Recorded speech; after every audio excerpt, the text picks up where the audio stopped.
Hi friends, welcome to my channel. ಇವತ್ತು ನಮ್ಮ ಅತ್ತೆ ಸ್ಟೈಲಲ್ಲಿ ಅಂದ್ರೆ ಅವ್ರ ಕಾಲದಲ್ಲಿ ಅವ್ರು ಮಾಡ್ತಿದ್ದಿತ್ತು ಚಿಕನ್ ಸಾರನ್ನ ನನ್ನ ಸೊಸೆ ಕೈಲಿ ಮಾಡಿಸ್ತಾರೆ. ಹೆಂಗ್ ಬರುತ್ತೆ ಅಂತ ನೋಡೋಣ ಬನ್ನಿ. ರುಬ್ಬಕ್ಕೆ ಏನೇನು ಹಾಕೋಬೇಕು? ಕೊಬ್ಬರಿ ಹಾಕಮ್ಮ, ಈರುಳ್ಳಿ ಇವಾಗ, ಆಮೇಲೆ ಬೆಳ್ಳುಳ್ಳಿ, ಬೆಳ್ಳುಳ್ಳಿ, ಟಮಾಟ, ಆಮೇಲೆ ಆಮೇಲೆ ಚಕ್ಕೆ ಲವಂಗ ಹಾಕು,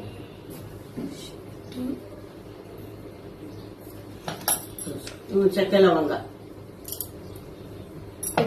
ಕೊತ್ತಂಬರಿ, ಆಮೇಲೆ ಇವಾಗ ಏನ್ ಮಾಡ್ಬೇಕು? ಇವಾಗ ರುಬ್ಬೇಕು, ಮಿಕ್ಸಿಗೆ ಹಾಕ್ಬೇಕು. ಇದು ರುಬ್ಬಿದ್ದಾಯ್ತು, ಈಗ ಏನ್ ಮಾಡೋದು? ಇವಾಗ ರುಬ್ಬಿದ್ದಾಯ್ತಾ, ಅದಕ್ಕೆ ಇದಾಕ್ಬೇಕಲ್ಲ, ಏನು ಅಚ್ಕಾರದ ಪುಡಿ. ಇದು ತೋರ್ಸೋದು ಅಚ್ಕಾರದ ಪುಡಿ ತೋರ್ಸು. ಅಚ್ಕಾರದ ಪುಡಿ 2 ಸ್ಪೂನ್ ಹಾಕು. ಆಮೇಲೆ ಧನಿಯಾ ಪುಡಿ 2 ಸ್ಪೂನ್ ಎತ್ಕೊ. ಆಮೇಲೆ ಆಮೇಲೆ ಎಲ್ಲ ಹಾಕಿದ್ದಾಗದೆ ಅರಿಶಿನ 1 ಸ್ಪೂನು. ಆಮೇಲೆ ಇನ್ನೇನು ಹಾಕ್ಬೇಕು? ಅಚ್ಕಾರದ ಪುಡಿ ಆಯ್ತಾ, ಧನಿಯಾ ಪುಡಿ ಆಯ್ತಾ, ಚಕ್ಕೆ ಲವಂಗ ಎಲ್ಲ ಹಾಕೈತಲ್ಲ ಹಾಕಿದ್ದೀನಿ.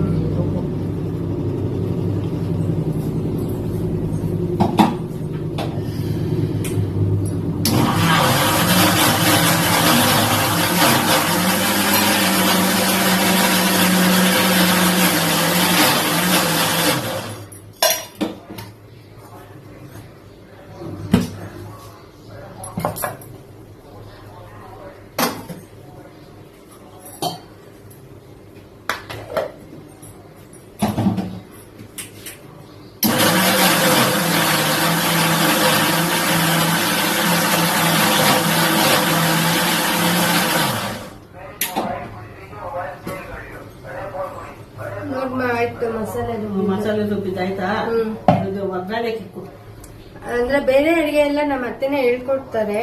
ನಮ್ಮ ಅತ್ತೆ ನಾನ್ ವೆಜ್ ತಿನ್ನಲ್ಲ, ಹಂಗಾಗಿ ಇವ್ರು ಹೇಳ್ಕೊಡ್ತಿದ್ದಾರೆ. ನಾನು ಹೇಳ್ಕೊಡ್ತಾ ಇದ್ದೀನಿ. ಅದೇ ನನ್ಗೂ ಬರುತ್ತೆ, ನಾನ್ ನನ್ನ ಸ್ಟೈಲ್ ಅಲ್ಲಿ ಮಾಡ್ತೀನಿ. ಇವ್ರು ಇವತ್ತು ಹಳೆ ಸ್ಟೈಲ್ ಅಂದ್ರೆ ಇವ್ರ ಸ್ಟೈಲ್ ಅಲ್ಲಿ ಹೇಳ್ಕೊಡ್ತಾ ಇದ್ದಾರೆ.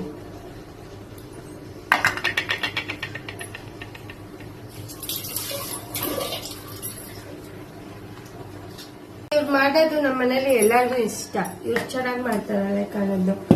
ಚಿಕನ್ ಅಲ್ಲಿ ಇದು ಬಸ್ಸಾರು ಮಾಡ್ತಾರೆ, ಅದಂದ್ರೆ ಎಲ್ರಿಗೂ ತುಂಬಾ ಇಷ್ಟ. ಇಲ್ಲಿ ಎಲ್ರು ತಿಂತೀವಿ, ಅದಕ್ಕೆ ಅವಾಗ ಇವ್ರ ಟೇಸ್ಟ್ ಅಲ್ಲಿ ಇವ್ರು ಹೇಳ್ಕೊಡೋ ತರ ಮಾಡ್ಕೊಂಡು ತಿಂತೀವಿ. ಹೌದು, ನೀವು ಅಡ್ಗೆ ಎಲ್ಲ ಎಲ್ಲಿ ಕಲ್ತ್ರಿ? ನಮ್ಮಮ್ಮ ಅವರೆಲ್ಲ ಹೇಳ್ಕೊಟ್ರು. ಎಷ್ಟು ವರ್ಷಕ್ಕೆ ಬಂದ್ರೆ ನಿಮ್ಗೆ? ನಮ್ಗೆಲ್ಲ ಒಂದು 16 ವರ್ಷಕ್ಕೆ ಹೇಳ್ಕೊಟ್ರು. ನಿಮ್ ಮದ್ವೆ ಆದ್ಮೇಲೆ ಕಲ್ತ್ರ ಅಡಿಗೆ ಮಾಡೋದು ಮುಂಚೆನೆ ಕಲ್ತಿದ್ರ? ಮದ್ವೆ ಆದ್ಮೇಲೆ ಕಲ್ತಿದ್ದು.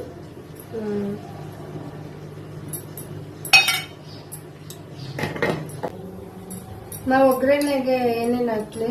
ಈರುಳ್ಳಿ, ಆಮೇಲೆ ಟಮಾಟೊ ಸ್ವಲ್ಪ,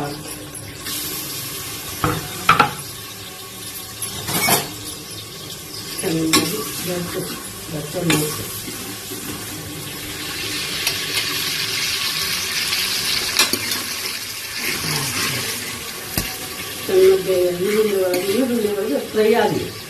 ಈರುಳ್ಳಿ ಎಣ್ಣೆ ಒಳಗೆ ಈಗ ಇದು ಬೇಯೋ ಅಷ್ಟರಲ್ಲಿ ಚಿಕನ್ ಚಿಕನ್ ಸ್ವಲ್ಪ ಬೇಯಿಸ್ಕೊಂಡು ಹಾಕಮ್ಮ.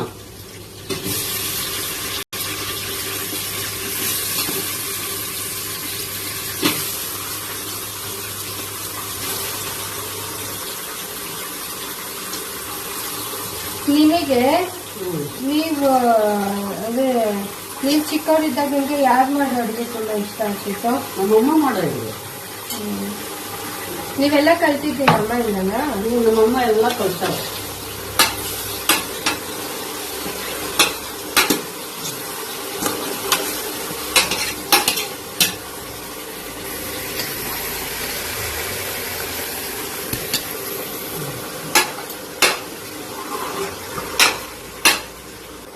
ಇವಾಗ ಏನ್ ಮಾಡೋದು? ಸ್ಪೂನ್ ಉಪ್ಪು,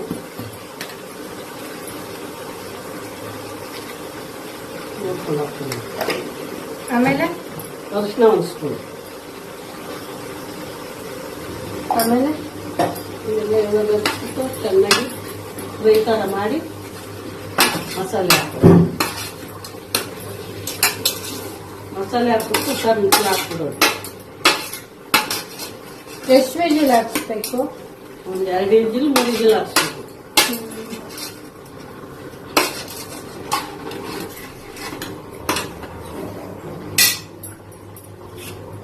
ತೋರ್ಸಲ್ಲ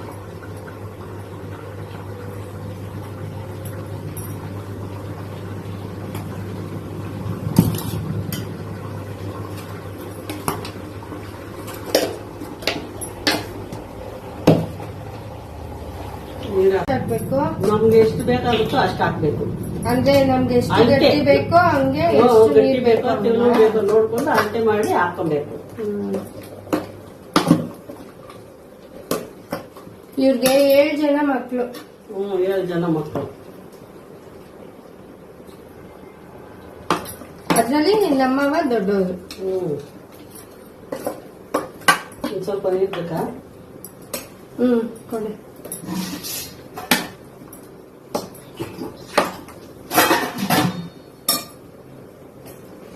ಬೆಂಗ್ರೆ ತೆಳುವಾತತೆ ನೋಡ್ಕೊ.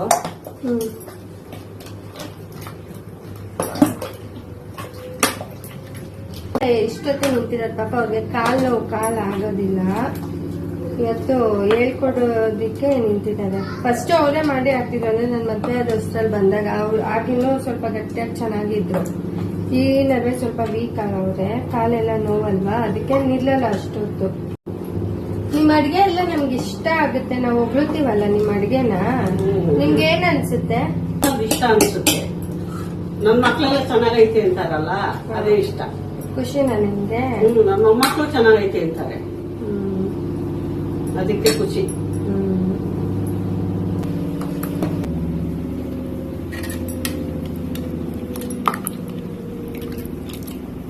ನಮ್ ಸಂಸಾರ ದೊಡ್ಡದು, ಜನ ಜಾಸ್ತಿ ಅಲ್ಲ, ಅದಕ್ಕೆ ಜಾಸ್ತಿ ಬೇಕು ಸಾರು.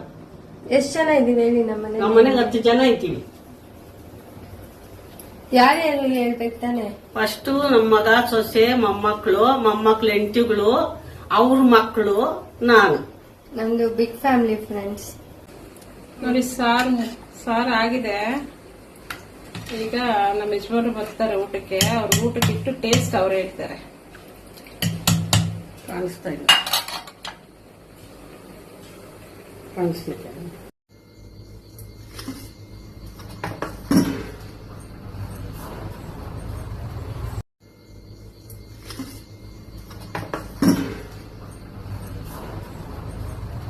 ಪಾ ತಗೊಳ್ಳಿ, ನಿಮ್ಮಮ್ಮ ಮಾಡಿರೋ ಸಾರು ತಿಂದು ಟೇಸ್ಟ್ ಹೆಂಗಿದೆ ಅಂತ ಹೇಳಿ.